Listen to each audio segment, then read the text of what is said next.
முருகனின் கருணையை விளக்கும் அழகான கதை இது. உங்கள் மனதிற்கு அமைதியையும் எல்லாம் அவன் செயல் என்கிற நம்பிக்கையையும் தரும். ஒரு சிறுவனின் நம்பிக்கை. ஒரு அடர்ந்த கிராமத்தில் சிறுவன் ஒருவன் இருந்தான். அவன் தீவிரமான முருக பக்தன். அவனிடம் ஒரு சிறிய வேல் இருந்தது. எங்கு சென்றாலும் அந்த வேலை கையிலேயே வைத்திருப்பான்.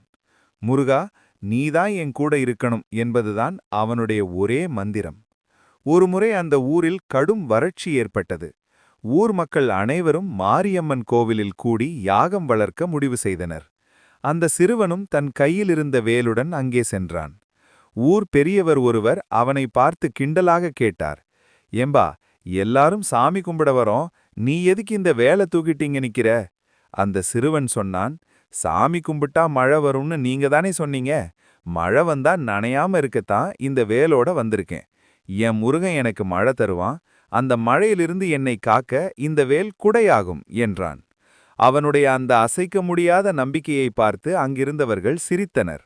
ஆனால் யாகம் முடிந்து சிறிது நேரத்திலேயே வானம் கருக்கத் தொடங்கியது. இடி மின்னலுடன் பெரும் மழை கொட்டியது. குடை கொண்டு வராத மற்றவர்கள் அனைவரும் மழையில் நனைந்து ஓடினர்.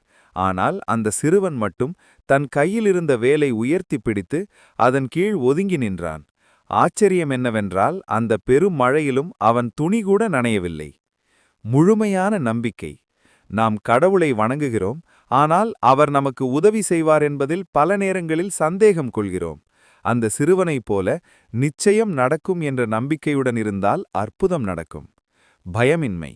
முருகப்பெருமானின் வேல் என்பது வெறும் ஆயுதமல்ல, அது அறிவின், ஞானத்தின் சின்னம். அறிவு உள்ள இடத்தில் பயம் இருக்காது. சரணாகதி.